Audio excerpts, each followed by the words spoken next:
अध्ययन में हम आएंगे। हमने पिछले दिनों 5वें अध्याय में एक परिवार के विषय में सुना था, जहां पर एक पति है जिसका नाम है हनन्याह और उसकी पत्नी का नाम है सफीरा। मैं सोचता हूं कि आप सभी को याद है कि उस घटना में क्या हुआ था। उन दिनों में विश्वासी लोग सह विश्वासियों की जरूरतों के अनुसार अपने संपत्ति को, कई लोग, सारे लोग नहीं बेच रहे होंगे, शायद कुछ लोग बेच रहे थे। किसी के ऊपर कोई दबाव नहीं था, स्वेच्छा से लोग करते थे। और यूसुफ नाम का एक व्यक्ति, जिसका नाम प्रेरितों ने बरनबास रखा था, उसने भी अपनी भूमि बेची और उसके दाम लाकर जो है प्रेरितों के पांव पर रख दिए। और उसके पश्चात तुरंत बाद 5वें अध्याय में हम पढ़ते हैं कि एक परिवार है जिसमें हनन्याह पति का नाम है और उसकी पत्नी का नाम सफीरा है। उन्होंने कुछ भूमि बेची करके लिखा, कुछ भूमि बेची करके लिखा है। अब नहीं मालूम इससे कि उन्होंने अपनी सारी भूमि बेच दी, ऐसा समझ में नहीं आता है। ऐसा लगता है कि उनके पास और भूमि रही होगी, उसमें से कुछ भूमि बेची और उसके बाद लिखा कि उसके दाम में से कुछ रख छोड़ा। और यह बात उसकी पत्नी भी जानती थी और उसका एक भाग लाकर प्रेरितों के पांव के आगे रख दिया। अब हमने देखा था कि किसी के ऊपर कोई दबाव नहीं था इस कार्य को करने के लिए, कि आप, ये नहीं कहा गया था कि तुम सबको अपनी संपत्ति बेचनी है और लाकर रखना है। पूरा जो सारी संपत्ति बेचनी है या फिर संपत्ति बेचनी है पूरा लेके आना है, ये सब कुछ नहीं कहा गया था। लोग स्वेच्छा से इस चीज को कर रहे थे। एक व्यक्ति को हम करते हुए देखते हैं जिसने उस कार्य को किया। हमने पिछले अध्ययनों में इसके विषय में कुछ बहुत महत्वपूर्ण चीजें हमने सुनी, परंतु यहाँ पर एक परिवार है जो उस कार्य को देखकर शायद दूसरों के लोगों की वाहवाही लूट पाने के लिए, जिस तरह से हमने देखा था पिछली बार, लोगों की प्रशंसा पाने के उद्देश्य से उन्होंने भूमि बेची और उसके बाद उसके दाम लाकर इस तरह से लोगों के सामने प्रकट किया मानो वे उसका संपूर्ण दाम लाकर रख रहे हैं, परंतु उन्होंने कुछ रख छोड़ा था। और तीसरे पद में हम ऐसा पढ़ते हैं, पतरस ने कहा, हे हनन्याह, शैतान ने तेरे मन में यह बात क्यों डाली कि तू पवित्र आत्मा से झूठ बोले और भूमि के दाम में से कुछ रख छोड़े। अब पहली सच्चाई जो मैं आपको इस भाग से स्मरण दिलाना चाहता हूं वो यह है कि हमारे आत्मिक दिखने वाले, है ना, आत्मिक दिखने वाले या आत्मिक श्रेणी में आने वाले बहुत सारे हमारी गतिविधियां हो सकती हैं, बहुत सारी चीजें हो सकती हैं जिनको हम आत्मिक करके एक श्रेणी में रख सकते हैं, जिनको देखकर लोगों को ऐसा लगे कि हाँ, ये बहुत ही आत्मिक व्यक्ति है, ये बहुत ही आत्मिक है या आध्यात्मिक एक व्यक्ति। इस तरह से लोग हमारे बारे में सोचें, इस तरह से कुछ चीजों को हम कार्यों को, गतिविधियों को कर सकते हैं।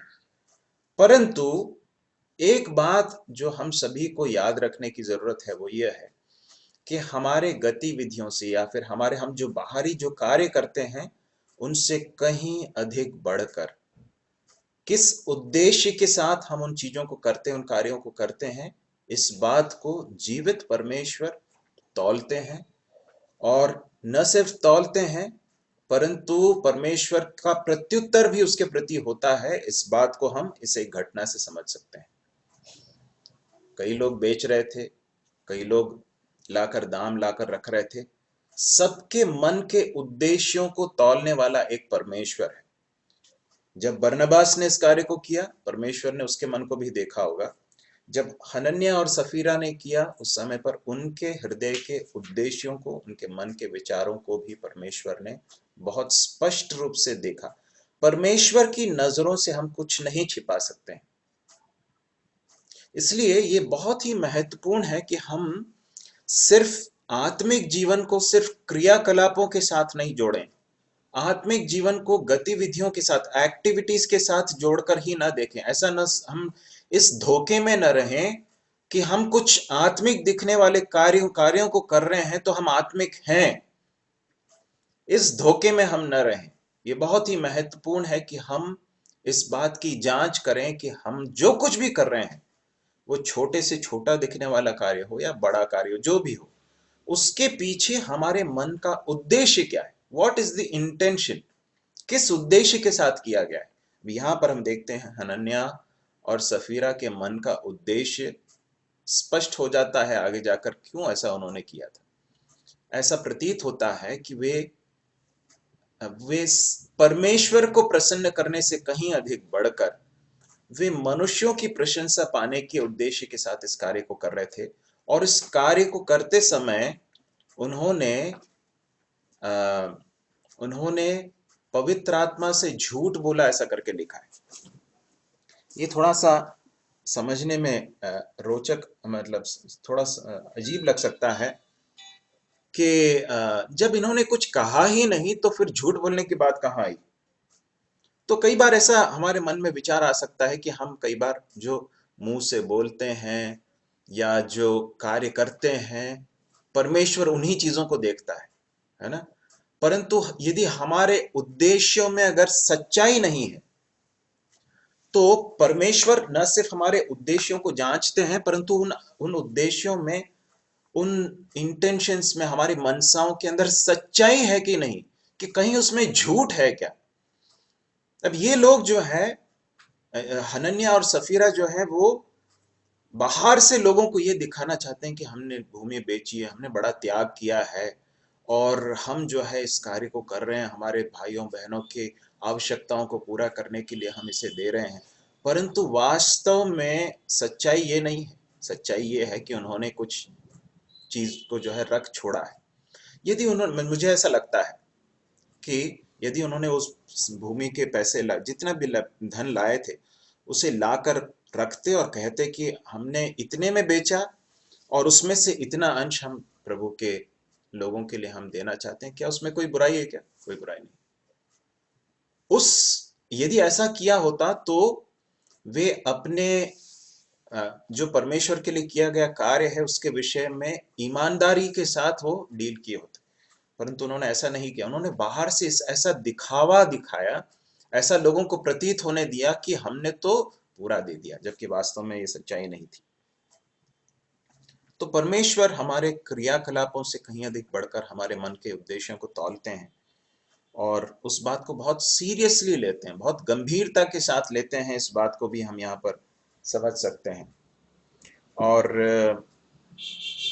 परमेश्वर, हम जब किसी कार्य को करते हैं और यदि हम लोगों के सामने, देखिए ये जो चीजें हो रही हैं, इनको ऐसा लग रहा था कि ये झूठ बोल रहे हैं, है ना। एक तरह से लोगों के सामने इस तरह से एक दिखावा दिखा रहे हैं कि हमने पूरा दे दिया है, परंतु वास्तव में सच्चाई वो नहीं। तो एक्चुअली देखा जाए मानुषिक रूप से तो झूठ किससे बोल रहे हैं? मनुष्यों से बोल रहे हैं। परंतु यहाँ पर पतरस कहता है कि तुमने परमेश्वर से झूठ क्यों बोला, परमेश्वर की आत्मा से, पवित्र आत्मा से झूठ क्यों बोला। तो देखिए, हम जो कुछ भी परमेश्वर के नाम से जो कुछ कार्य करते हैं, उन कार्यों में यदि हमारे इंटेंशन, हमारे मन के उद्देश्य यदि शुद्ध नहीं है, तो वो पवित्र आत्मा से झूठ बोलने या परमेश्वर से झूठ बोलने के उस श्रेणी में आता है। वो बहुत गंभीर चीज है। परमेश्वर हमारी सहायता करे कि हम ये दिखावे की कोई चीजें ना करें। मेरे प्रिय भाई और बहनों, परमेश्वर हमारे मन के उद्देश्यों को बहुत बहुत बहुत ध्यान से जांचता है और तौलता है। इसलिए यदि हम कुछ ना करें तो भी चलेगा, लेकिन यदि हम कुछ करें और उसके बाद फिर हम लोगों के सामने कुछ और होने का दिखावा करें या उसमें हमारे उद्देश्य शुद्ध नहीं हो, तो ये बहुत गंभीर है और उसका परिणाम जो है इस परिवार को बहुत ही महंगा पड़ा। एक और सच्चाई है जो इसके बारे में मैं आज के अध्ययन में मैं आना चाहता हूँ, और उसे हम पाते हैं 9वें पद में। इस 5वें अध्याय के 9वें पद में पतरस ने उससे कहा, यह क्या बात है कि तुम दोनों ने प्रभु के आत्मा की परीक्षा के लिए एका किया, और देख तेरे पति के गाड़ने वाले द्वार ही पर खड़े हैं और तुझे भी बाहर ले जाएंगे। तब वह तुरंत उसके पांव पर गिर पड़ी, प्राण छोड़ दिया, और जवानों ने भीतर आकर उसे मरा पाया और बाहर ले जाकर उसके पति के पास गाड़ दिया। किसी के पास यदि अंग्रेजी बाइबल है तो आप उसे पढ़ेंगे क्या, 9वें पद के उस भाग को जहां पर यह लिखा है कि तुम दोनों ने प्रभु के आत्मा की परीक्षा के लिए एका किया, कैसा लिखा है? How could you agree to test the Spirit of the Lord? How could you agree to test the spirit of the Lord. यहाँ लिखा है एका, अग्री करके लिखा, मतलब तुम सहमत कैसे हो गए करके लिखा, सहमत कैसे हो गए, ये एक अर्थ है वहां पर। एका करने का मतलब क्या मालूम है? एक होना, उद्देश्य में एक होना, और किसी एक्शन में, किसी क्रिया में एका हो जाना या यूनाइटेड रहना। ठीक है, देखिए कंस्पायर कंस्पायर, या तो एक होना। ठीक है, एक होने का मतलब क्या है?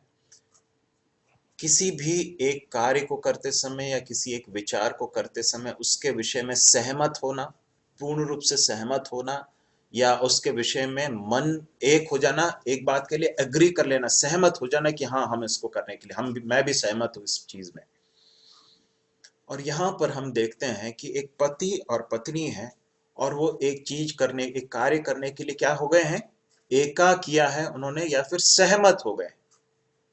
देखिए, परमेश्वर का वचन जो है, पति और पत्नी, परिवार के विषय में परमेश्वर का वचन ये स्पष्ट सिखाता है कि परमेश्वर की ये इच्छा है, परमेश्वर की ये योजना है कि परमेश्वर की जो पति और पत्नी है, एक मसीह परिवार में पति और पत्नी एक मन रहे।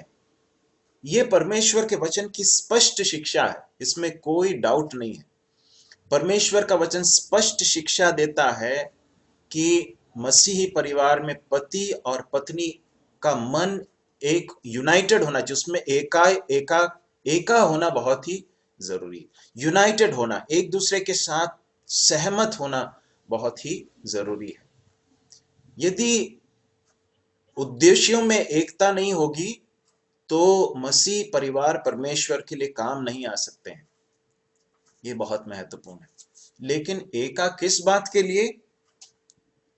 क्या किसी भी बात के लिए पति और पत्नी को एका करना चाहिए क्या, या फिर एक मत होना चाहिए क्या, सहमत होना चाहिए क्या? परमेश्वर का वचन यहाँ पर बहुत स्पष्ट सिखाता, बड़ी चेतावनी देता है कि पति और पत्नी होने का मतलब ये नहीं है कि आपका पति या फिर आपकी पत्नी यदि कोई ऐसा कार्य कर रहे हैं जो परमेश्वर के खिलाफ है, परमेश्वर के वचन के खिलाफ है, तो उसके साथ एका करना परमेश्वर की दृष्टि में बहुत ही गंभीर अपराध है। वो परमेश्वर उस चीज से घृणा करता है। परमेश्वर की दृष्टि में यह बहुत घृणित बात है जब मसीह परिवार में पति और पत्नी गलत कार्य करने के लिए एका हो जाते हैं, या फिर एका करते हैं, या फिर सहमत हो जाते हैं। ऐसा कई बार हो सकता है कि मसीह परिवार में या तो पति या फिर पत्नी दोनों में से एक जो है कोई ऐसी बात सोचे या करे या निर्णय ले जो परमेश्वर के खिलाफ है, जो परमेश्वर के वचन के खिलाफ है, जो परमेश्वर की इच्छा के खिलाफ है। जब ऐसा होते हुए समझ में आता है, या तो पति को या पत्नी को, किसी एक को भी समझ में आता है, तो फिर उसकी जिम्मेदारी है कि वो अपने पति से या अपनी पत्नी से इस बात को स्पष्ट कहे कि मैं इस बात में आपके साथ सहमत नहीं हूं, मैं आपके साथ सहमत नहीं, एक मत नहीं हूं, मैं आपके साथ इस बात में एका नहीं कर सकता या नहीं कर सकती। आप समझ रहे हैं इस बात को? सिर्फ इसलिए कि मेरी पत्नी है या सिर्फ इसलिए कि मेरा पति है, परमेश्वर के वचन के खिलाफ जाने के लिए एका करना बहुत ही गंभीर बात है। ऐसा नहीं होना चाहिए। यहां पर किसी इन पति या पत्नी में से किसी एक का विचार रहा होगा, ये ऐसा समझ में आता है कि हम बेचेंगे और उसमें से एक अंश रख देंगे, और उसके बाद फिर हम जाकर इस तरह से दिखाएंगे कि हम जो है हमने पूरा रख दे दिया है। एक का विचार रहा होगा, एक का इनिशिएटिव रहा होगा, एक की पहल रही होगी, और दूसरे ने क्या किया? उसके साथ पूर्ण सहमति जता दी। हाँ हाँ, बढ़िया है, अच्छा आइडिया है। क्या हुआ मालूम? उसका क्या खामियाजा भुगतना पड़ा? दोनों को अपने जान से हाथ धोना पड़ा। मेरे प्रिय भाई और बहनों, हम इस संसार में जी रहे हैं। परमेश्वर ने परिवारों में पति और पत्नी दोनों को रखा है, और ये बहुत ही बड़ी चेतावनी, ये भाग इस बात के लिए चेतावनी है कि जब हम देखते हैं, यदि हमें समझ में आता है कि हमारा हमारा जो जीवन साथी है वो कोई गलत कदम उठा रहा है या उठा रही है, कुछ गलत बात कह रही है या कह रहा है, या कोई गलत विचार है या कुछ कुछ गलत निर्णय है, उस समय पर उस बात के साथ एका नहीं करना, कहना है बड़ी विनम्रता के साथ परंतु दृढ़ता के साथ इस बात को कहना कि I am not one in this, मैं इसके साथ नहीं हूं, इस तरह से आगे नहीं बढ़ना है, ये परमेश्वर का दंड हमारे ऊपर लाएगा या फिर ये गलत चीज है। इस तरह से तटस्थ होकर या दृढ़ होकर निर्णय नहीं लेने के कारण या एक स्टैंड नहीं लेने के कारण कई परिवार बर्बादी के कगार में जा चुके हैं। और इसलिए हनन्याह और सफीरा का जो परिवार है और उसके साथ जो घटना हुई वो हमारे लिए बहुत बड़ी चेतावनी है। और मैं आपको बताना चाहता हूं कि ये सिर्फ पति और पत्नी के संबंध में नहीं हो सकता, जरूरी नहीं है कि ऐसा ही हो, माता पिता और बच्चों के बीच के संबंध में हो सकता है, या भाइयों और बहनों के बीच के संबंध में हो सकता है, या किसी और निकट संबंधों में ये हो सकता है। परंतु ये बहुत ही महत्वपूर्ण इस बात को समझने की जरूरत है कि परमेश्वर ने बड़ी जिम्मेदारी दी है कि यदि हम देखते हैं कि हमारा कोई प्रियजन गलत दिशा में जा रहा है तो उसके साथ एका नहीं होना है, बताना है कि नहीं गलत है ये, उसके साथ एका करना मतलब, या फिर उसके साथ कॉम्प्रोमाइज करना या उस चीज को जो है उसमें एक मत हो जाना मतलब परमेश्वर के दंड को अपने ऊपर लेके आने के समान होगा। प्रभु हमारी सहायता करे इस सच्चाई को समझने के लिए और इसको गंभीरता के साथ लेने के लिए प्रभु हमारी सहायता करे। आज हम स्तिफनुस के बारे में कुछ बातें देखेंगे और उसके बाद फिर हम समाप्त करेंगे। 6वां अध्याय उसके 8 से लेकर 15 तक पढ़ेंगे। कोई पढ़ लीजिए 6वां अध्याय 8 से लेकर 15 तक। स्तिफनुस अनुग्रह और सामर्थ्य में परिपूर्ण होकर लोगों में बड़े बड़े अद्भुत काम और चिन्ह दिखाया करता था। तब उस आराधनालय में से जो लिबर्टीनों की कहलाती थी और कुरेनी और सिकंदरिया और किलिकिया और एशिया के लोगों में से कई एक उठकर स्तिफनुस से वाद विवाद करने लगे, परंतु उस ज्ञान और उस आत्मा का जिससे वो बातें करता था वे सामना न कर सके। इस पर उन्होंने कई लोगों को उभारा जो कहने लगे कि हमने इसको मूसा और परमेश्वर के विरोध में निंदा की बातें कहते सुना है। और लोगों और प्राचीनों और शास्त्रियों को भड़का कर चढ़ आए और उसे पकड़कर महासभा में ले आए और झूठे गवाह खड़े किए, जिन्होंने कहा कि यह मनुष्य इस पवित्र स्थान और व्यवस्था के विरोध में बोलना नहीं छोड़ता, क्योंकि हमने उसे यह कहते सुना है कि यही यीशु नासरी इस जगह को ढा देगा और उन रीतों को बदल डालेगा जो मूसा ने हमें सौंपी है। तब सब लोगों ने जो सभा में बैठे थे उसकी ओर ताक कर उसका मुखड़ा स्वर्गदूत का सा देखा। धन्यवाद भाई, प्रभु हमारी सहायता करे। हम स्तिफनुस के बारे में और उसके साथ और कुछ लोग थे जिनके चुनाव के बारे में पिछले अध्ययन में देख रहे थे। हमने देखा था कि कलीसिया में संख्या बढ़ रही है, विश्वासियों की संख्या बढ़ रही है, और जैसे संख्या बढ़ने लगी तो फिर कुछ समस्याएं आने लगी। कलीसिया में समस्याएं आना लाजमी है। सब अलग अलग तरह के व्यक्तित्व वाले लोग होते हैं, और सिर्फ व्यक्तित्व ही नहीं होते हैं परंतु अलग अलग भाषाएं बोलने वाले लोग भी होते हैं, अलग अलग संस्कृति से आने वाले लोग भी होते हैं। और इसलिए बहुत ही स्वाभाविक है कि कलीसिया में जब लोगों की संख्या बढ़ती है तो धीरे धीरे करके समस्याएं आ सकती हैं।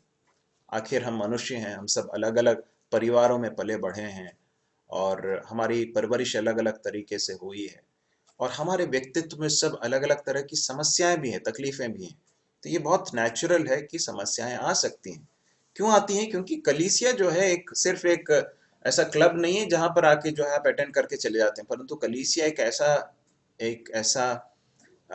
ऐसी एक इकाई है जहां पर लोग एक दूसरे के साथ बहुत निकट के साथ मिलते हैं, इंटरेक्ट करते हैं।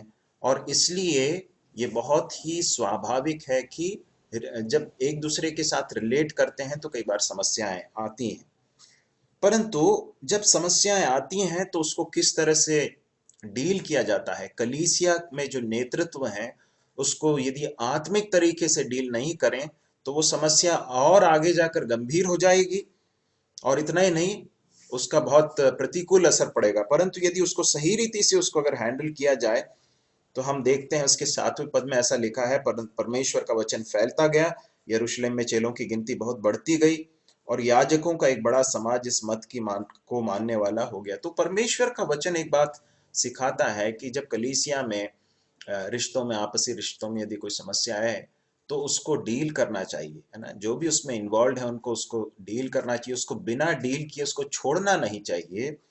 और यदि उस चीज को सही रीति से डील किया जाए तो कलीसिया जो है अंततः परमेश्वर के लिए बहुत, परमेश्वर के राज्य के लिए बहुत प्रभावशाली होकर आगे बढ़ सकती है। और उसके बाद फिर हम देखते हैं कि जिन लोगों को 7 लोगों को चुना गया था, 7 पुरुषों को चुना गया था, उनमें से एक व्यक्ति है स्तिफनुस, जिसके बारे में यहाँ पर और ज्यादा कुछ लिखा हुआ है। देखिए हम 5वें पद में हम स्तिफनुस के बारे में पहली बार पढ़ते हैं। लिखा, स्तिफनुस नामक एक पुरुष जो विश्वास और पवित्र आत्मा से परिपूर्ण था। और उसके बाद कुछ और 6 लोगों के नाम वहां पर बताए गए हैं। तो यहाँ पर लिखा है 8वें पद से स्तिफनुस के बारे में कुछ और डिटेल्स हम पढ़ सकते हैं। वहां पर लिखा है, स्तिफनुस अनुग्रह और सामर्थ्य से परिपूर्ण होकर लोगों में बड़े बड़े अद्भुत काम और चिन्ह दिखाया करता था। ठीक है, तो ये जो है बहुत ही एक महत्वपूर्ण सच्चाई है जिसे हमें सीखने की जरूरत है स्तिफनुस के जीवन से। स्तिफनुस के बारे में हम सबसे पहली चीज पढ़ते हैं 5वें पद में। स्तिफनुस नामक एक पुरुष जो विश्वास, पवित्र आत्मा से परिपूर्ण था। ये 2 चीजें वहां पर लिखी हैं, और आगे जाकर यदि हम देखें तो हम और भी कुछ गुणों को स्तिफनुस के बारे में देख सकते हैं। विश्वास से और पवित्र आत्मा से परिपूर्ण एक व्यक्ति था स्तिफनुस। इसका अर्थ क्या है?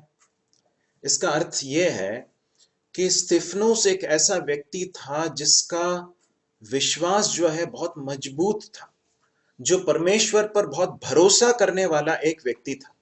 अपने जीवन के हर परिस्थिति पर में परमेश्वर मेरे इस जीवन की परिस्थिति के ऊपर संपूर्ण नियंत्रण रखे हुए है, और मेरा जीवन परमेश्वर के हाथों में सुरक्षित है।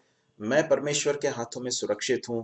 मेरे जीवन में कोई भी बात बिना परमेश्वर की अनुमति के नहीं हो सकती है।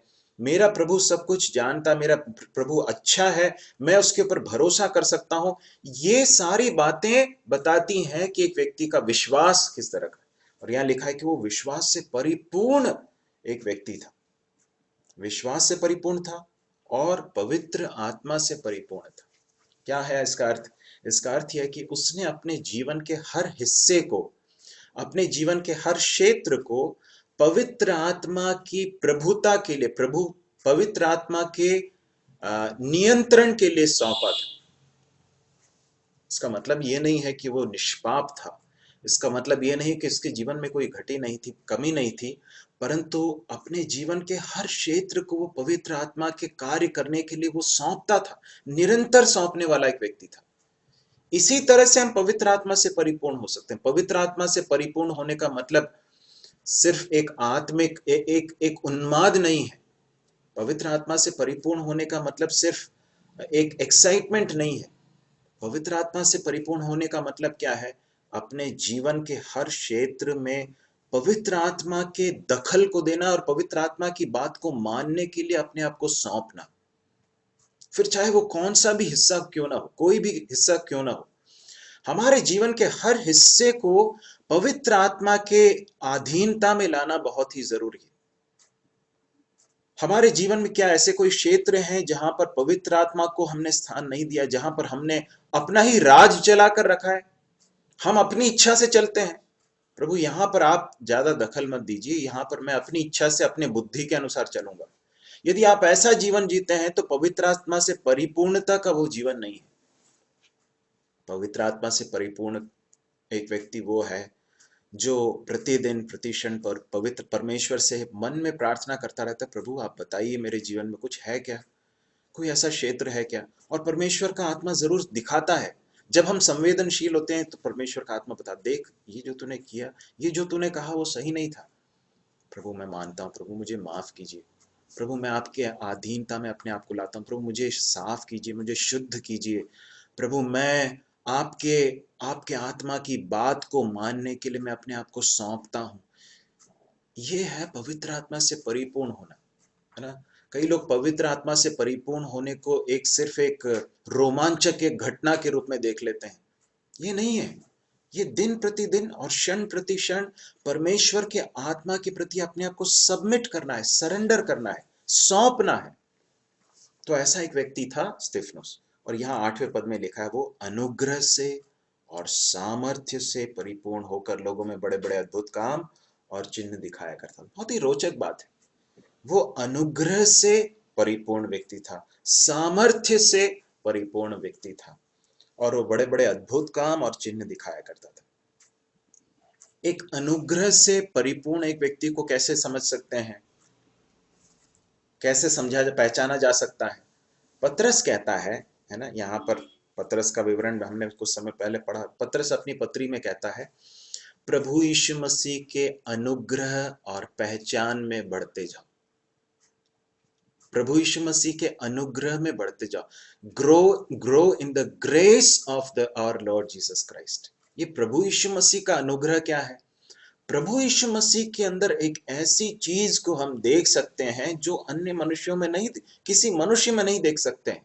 वो अनुग्रह से परिपूर्ण था। ये अनुग्रह क्या है? इसके दो एस्पेक्ट हैं। जहां तक परमेश्वर का सवाल है, परमेश्वर अनुग्रह में, अपने अनुग्रह में होकर हमारे साथ ऐसा व्यवहार नहीं करता है जिसके हम लायक हैं, है ना, बल्कि हमें वो चीज देता है जिसके हम लायक नहीं है। यह है अनुग्रह, अनमेरिटेड फेवर। परमेश्वर की ऐसी प्रीति, परमेश्वर का ऐसा प्रेम, परमेश्वर की ऐसी आशीषें जिसके लायक हम नहीं हैं, परमेश्वर अपने अनुग्रह में होकर देता है। और इस चीज को हम प्रभु यीशु मसीह में सबसे परिपूर्णता में देख सकते हैं। यूहन्ना कहता है कि परमेश्वर को किसी ने कभी नहीं देखा, परंतु एकलौते पुत्र ने जो पिता की गोद में है उससे प्रकट किया है। वचन देहधारी हुआ और अनुग्रह और सच्चाई से परिपूर्ण होकर हमारे बीच में डेरा किया। प्रभु यीशु मसीह में हम अनुग्रह की परिपूर्णता को देख सकते हैं। और यहां पर आकर देखते हैं प्रभु यीशु मसीह का एक शिष्य है जिसका नाम है स्तिफनुस, और वो अनुग्रह से परिपूर्ण है। ये अनुग्रह का मतलब क्या है?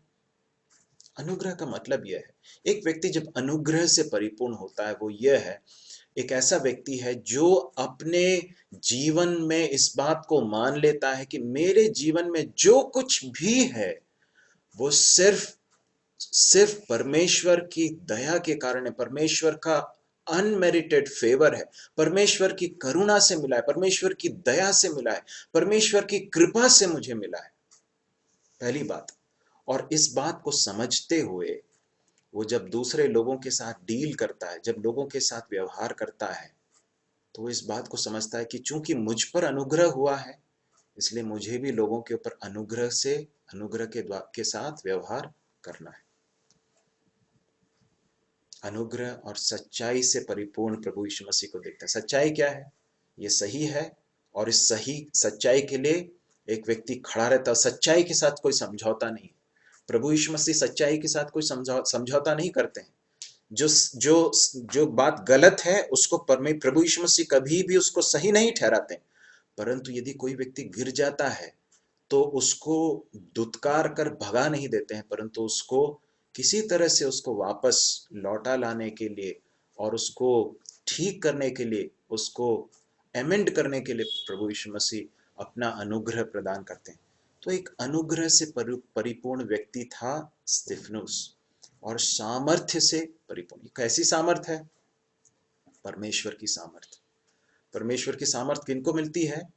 जो इस बात को मानते हैं कि मैं बहुत कमजोर हूँ, जो ये सोचते हैं कि मैं बहुत स्मार्ट हूँ, मुझे बहुत अच्छी तरह से मालूम है, मुझे बहुत ज्ञान है और मुझे बहुत एक्सपीरियंस है और मुझे मालूम है किसी भी स्थिति में किस तरह से निपटना है, इस स्थिति में किस तरह से इस स्थिति का सामना करना है, इस स्थिति में किस तरह से इसके पार जाना है, मुझे मालूम, मैं कैलकुलेट करके जो है मैं चीजों को कर सकता हूँ, मैं बहुत अच्छा प्लानिंग कर लेता हूँ, मेरे पास योग्यताएं हैं, मेरे पास रिसोर्सेस है, मेरे पास संसाधन है, मेरे पास पैसा है।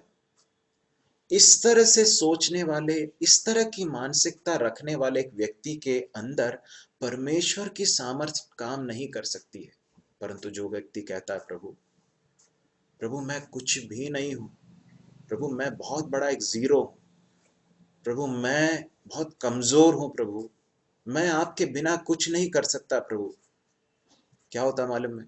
परमेश्वर अपना अनुग्रह, परमेश्वर अपनी सामर्थ्य उस व्यक्ति को देता है। पौलुस खुद कहता है कि मेरे शरीर में एक कांटा था, कांटा है जिसे जो है मानो जो है बार बार चुभता रहता, मुझे बहुत तकलीफ देता है। मैंने 3 बार प्रभु से प्रार्थना की, प्रभु प्लीज इसको हटा दीजिए। प्रभु ने कहा नहीं, मेरा अनुग्रह तेरे लिए काफी है।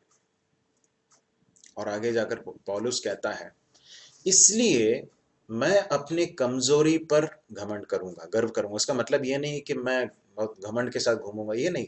वो कहना ये चाहता है कि मैं जब मैं कमजोर हूं, मैं जब तकलीफों में होता हूं, जब मैं कमजोर हूं, उस समय पर परमेश्वर की सामर्थ अपने आप को ज्यादा डिस्प्ले कर सकती है। परमेश्वर की सामर्थ को हमारे जीवन में कार्य करने के लिए जरूरी है कि हम अपने आप को सबसे कमजोर होकर देखें इस बात को। यदि हम अपने आप को बहुत सेल्फ सफिशिएंट मानते हैं, बहुत बहुत स्मार्ट अगर समझते हैं, तो मैं आपको बताना चाहता हूं परमेश्वर की सामर्थ काम नहीं करेगी। और यहां लिखा है उसके अंदर परमेश्वर की सामर्थ थी, और इसलिए क्या होता था, बड़े बड़े अद्भुत काम और चिन्ह उसके द्वारा होते थे। ठीक है, अनुग्रह से परिपूर्ण एक व्यक्ति बड़े बड़े अद्भुत काम और चिन्ह दिखाया करता है। इसके ठीक विपरीत आज देखिए आप, बहुत सारे ऐसे सो कॉल्ड तथाकथित ऐसे बड़े बड़े अचंभा चमत्कारी, जो बोलना चाहिए ईसाई प्रचारक, जो बड़े बड़े एकदम बड़े बड़े पंडालों में जो है बड़े बड़े सभाएं करते हैं और फिर ऐसे हाथ सब ऐसे सब कर लेते हैं, कुछ बड़ी बड़ी चीजें करने का दावा करते हैं। एक बात स्पष्ट समझी जा सकती कि उनके जीवन को देखें तो परमेश्वर का अनुग्रह बहुत दिखाई नहीं देता।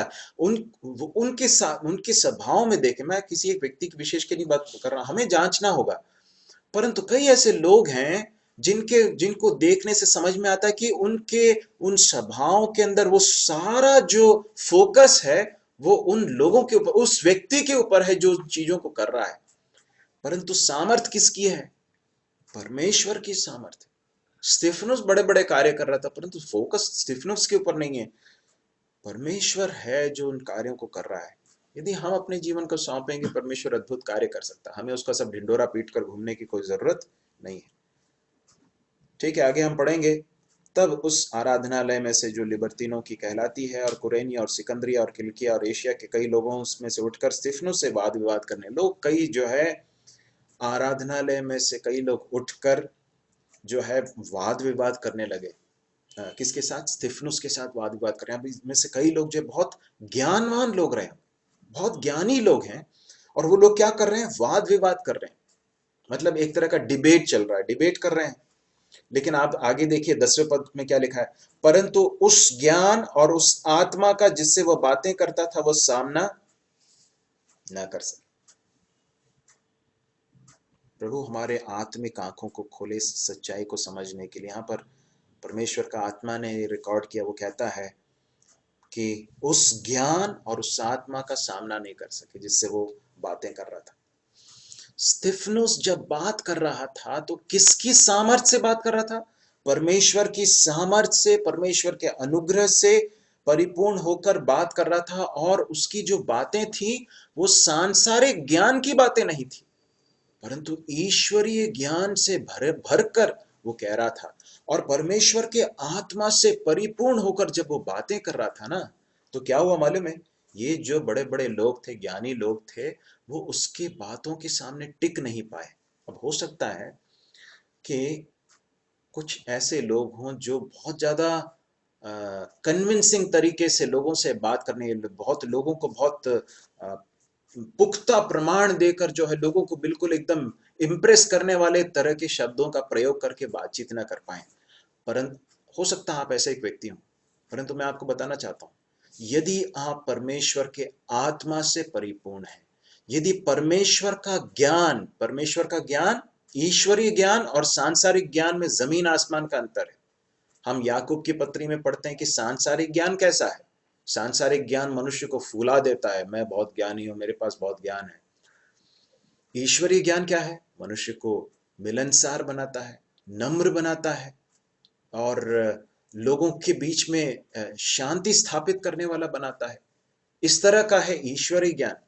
और वहाँ यदि आप समय निकालकर कभी हो सके तो पढ़ना उस भाग को, याकूब की पत्री शायद 4 अध्याय में आप जरा समय निकालकर पढ़िए हुए, वहां पर ईश्वरीय ज्ञान और सांसारिक ज्ञान के बीच में कॉन्ट्रास्ट बताया गया। यहाँ पर जो ज्ञान है वो सांसारिक ज्ञान नहीं है, सिर्फ जानकारी नहीं है, यह परमेश्वर का ज्ञान है, जो उस व्यक्ति को मिलता है जो परमेश्वर के साथ समय व्यतीत करता है।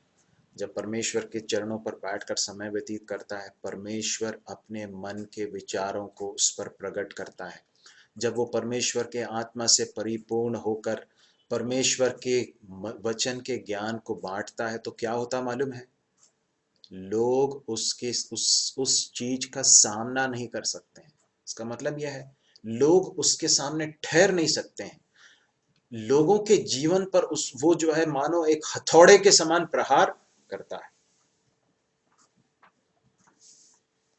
लेकिन इसके आगे हम पढ़ते हैं कि वो सामना नहीं कर पाए, लेकिन इसलिए उन्होंने क्या किया? इस पर उन्होंने कई लोगों को उभारा, कुछ झूठे गवाहों को खड़ा किया। देखिए, मैं आपको बताना चाहता हूं कि सिर्फ इसलिए कि हम परमेश्वर की आत्मा से परिपूर्ण हैं या परमेश्वर के ज्ञान से परिपूर्ण हैं और परमेश्वर के अनुग्रह और सामर्थ्य से परिपूर्ण है, इसका अर्थ ये नहीं है कि हमारे विरोधी उठ खड़े नहीं होंगे और हम पर झूठी गवाही नहीं लगाएंगे। यहाँ पर लिखा है कि वो लोग चढ़ आए, शास्त्रियों को प्राचीनों और शास्त्रों को भड़काकर उसे पकड़कर महासभा में ले आए और झूठे गवाह खड़े किए, और उन्होंने कहा कि यह मनुष्य इस पवित्र स्थान और व्यवस्था के विरोध में बोलना नहीं छोड़ता। स्टेफनोस ने ऐसी कोई बात नहीं कही थी। ये सारी बातें झूठी गवाही देकर उन्होंने कहा। फिर कहा, क्योंकि हमने उससे यह कहते सुना कि यही यीशु नासरी इस जगह को ढा देगा और उन रीतियों को बदल डालेगा जो मूसा ने हमें सौंपी है। बहुत बढ़िया। आपको याद होगा प्रभु यीशु मसीह को क्रूस पर चढ़ाने से पहले भी इसी तरह के झूठे गवाहों को खड़ा करके इस तरह की चीजें कही गई थी। 15वें पद में एक पद लिखा है, उसे पढ़कर हम समाप्त करेंगे। तब सब लोगों ने जो सभा में बैठे थे उस पर दृष्टि गड़ाई। मैं आपको एक चीज बताना चाहता हूं, जब हमारे जीवन में प्रतिकूल परिस्थितियां आएंगी ना, जब लोग अनावश्यक बातें हमारे बारे में कहें या लोग हमारा विरोध करें या झूठी बातें हमारे बारे में कहें या फिर कोई जीवन में प्रतिकूल परिस्थिति आए, मैं आपको बताना चाहता हूं, इस बात को कभी भूलिएगा नहीं कि कई लोग हैं जो बहुत ध्यान से आपके जीवन को देख रहे होंगे, बहुत ध्यान से देख रहे होंगे कि आप किस तरह से प्रत्युत्तर दे रहे हैं, आपका प्रत्युत्तर क्या है। और तब समझ में आएगा कि आप किस तरह के ज्ञान से भरे हुए हैं। आप परमेश्वर के आत्मा से परिपूर्ण हैं कि आप अपनी बुद्धि, अपनी ताकत, अपनी समझ पर भरोसा रखने वाले एक व्यक्ति हैं। तब समझ में आएगा कि आप अनुग्रह से परिपूर्ण व्यक्ति हैं और सामर्थ्य से परिपूर्ण व्यक्ति हैं क्या, परमेश्वर का ज्ञान है क्या आपके अंदर। तब समझ में आएगा। यहाँ पर लिखा है, सब लोगों ने उस पर दृष्टि गड़ाई। उस सभा में बैठे हुए लोग सब अब उसके प्रत्युत्तर के लिए इंतजार कर रहे हैं, क्योंकि लोग जानते थे अधिकांश लोग इस बात को जानते रहे होंगे कि ये झूठी बातें हैं, और जैसी एक व्यक्ति के बारे में झूठी बातें कही जाती है तो तुरंत उसका प्रत्युत्तर ये होता है कि ये गलत है, इन्होंने ये सब जो कहा है वो सब गलत है, ऐसी कोई बातें सही नहीं है। 15वें पद में हम पढ़ते हैं, उस पर दृष्टि गड़ाई, मतलब क्या है, बहुत ध्यान से देख रहे थे तो उसका मुख स्वर्गदूत का सा देखा। लोगों ने जब देखा तो देखा कि स्तिफनुस की का जो मुख है वो स्वर्गदूत के समान है। क्या है ये स्वर्गदूत के समान, क्या है इसका मतलब, क्या है? क्या इसका मतलब यह है कि उसका कुछ रूप बदल गया था? मुझे नहीं मालूम, परंतु ऐसा समझ में आता है कि उसके चेहरे से परमेश्वर का तेज जो है प्रकट हो रहा था, परमेश्वर की महिमा उसके चेहरे से प्रकट हो रही थी। ये समझ में आ रहा था कि ये व्यक्ति जो है परमेश्वर, ये संपूर्ण रूप से शांति के साथ वहां बैठा हुआ है, इसमें कोई छटपटाहट नहीं है, ये बेचैन नहीं है, ये बहुत आराम से शांति के साथ बड़े आनंद के साथ है। उसका चेहरा दमक रहा है, उसका चेहरा चमक रहा है, उसके चेहरे पर बड़ी आभा है, परमेश्वर की महिमा उसके चेहरे से दिख रही है। ये कब होता है मालूम है? ये अचानक से नहीं होता है, ये ऐसा ही नहीं हो जाता है कि हम जो है हमारे विरोध में कोई कह रहा है और हम जो है बिल्कुल बढ़िया एकदम एंजल के समान जो है स्वर्गदूत के समान हमारा चेहरा गया। ये उस समय पर होने वाली घटना नहीं, ये सब इसके पहले किस तरह से जीते आ रहे हैं उसका परिणाम होता है, तब जाकर कैसा दिखाई देता चेहरा। मूसा के विषय में हम पढ़ते हैं, मूसा जब परमेश्वर के साथ पहाड़ पर समय व्यतीत करके नीचे उतर कर आता था तो लोग उसके चेहरे की ओर देख नहीं पाते थे, क्योंकि उसका चेहरा जो है वो महिमा, तेज उसके चेहरे से निकलता रहता था। क्यों मालूम? क्योंकि वो परमेश्वर के साथ, परमेश्वर के पास जाकर बैठकर आया होता था। यदि हम हमारे चेहरे को लोग देखते हैं तो हमारे प्रत्युत्तर से, हमारे हाव भाव से, हमारे चीज़ों से समझ में आएगा कि हम किसके साथ बैठते हैं, हम हमारा हम परमेश्वर के साथ हमारा किस तरह का संबंध है। परमेश्वर के आत्मा से परिपूर्ण, परमेश्वर की सामर्थ्य से परिपूर्ण व्यक्ति अपने लिए प्रतिकार करने के लिए या फिर अपने लिए जस्टिस या फिर न्याय की पुकार करके चिल्लाने वाला एक व्यक्ति नहीं होगा। वो प्रभु यीशु मसीह के ही समान, एक मेमने के समान उन तकलीफों में शांत होकर बड़ी दृढ़ता के साथ, परंतु शांति के साथ, आनंद के साथ उसका सामना कर पाएगा। प्रभु हमारी सहायता करे। इन सच्चाइयों को हमने परमेश्वर के वचन से सीखा जरूर है, परंतु इसके अनुसार चलने के लिए बहुत अनुग्रह की जरूरत है। हम अपनी सामर्थ्य से नहीं कर सकते हैं। प्रार्थना के साथ अपने आप को सौंपें कि परमेश्वर इन सारी चीज़ों को हमारे जीवन में लाए। हमने देखा था, सबसे पहले मैं आपको याद दिलाना चाहता हूँ, हनन्या और सफीरा के बारे में हमने देखा था। और मैं आपको बताना चाहता हूँ, आप में से जितने लोग विवाहित हैं, मैं आपको परमेश्वर के वचन के आधार पर फिर से एक चेतावनी देना चाहता हूँ। यदि आपका पति या आपकी पत्नी, आपका जीवन साथी यदि कोई भी गलत कार्य कर रहा है और आप उसके साथ समझौता करके जी रहे हैं, यदि आप उसको सही नहीं करते हैं, आप उसमें एक कदम नहीं उठाते हैं और नहीं कहते हैं कि गलत है, मैं इसके साथ एक नहीं हूँ, आपको इस चीज़ को छोड़ना होगा, या फिर आपको इस चीज़ के साथ आगे नहीं बढ़ना है, हम इस तरह से निर्णय नहीं ले सकते हैं, हमें इस कार्य को नहीं करना है। यदि हम ऐसा नहीं करेंगे तो परमेश्वर की दृष्टि में बहुत गंभीर है। परमेश्वर हमारी सहायता करे कि हमारे मसीह परिवारों में सही चीज़ों के लिए एका रहे, है ना। एकता सही चीज़ों के लिए होनी चाहिए। गलत चीज़ हो तो उसमें बड़ी विनम्रता के साथ, लेकिन प्रेम के साथ, लेकिन दृढ़ता के साथ बताने की ज़रूरत है कि नहीं, ये नहीं, मैं नहीं करूँगा या मैं नहीं करूँगी, या ये जो गलत है आप जो कर रहे हो या तुम जो कर रही हो वो गलत है। प्रभु हमारी सहायता करे। उसके बाद हमने स्तिफनुस के जीवन से देखा था। परमेश्वर हमारी सहायता करे। कोई भी एक भाई प्रार्थना करके समाप्त करेंगे।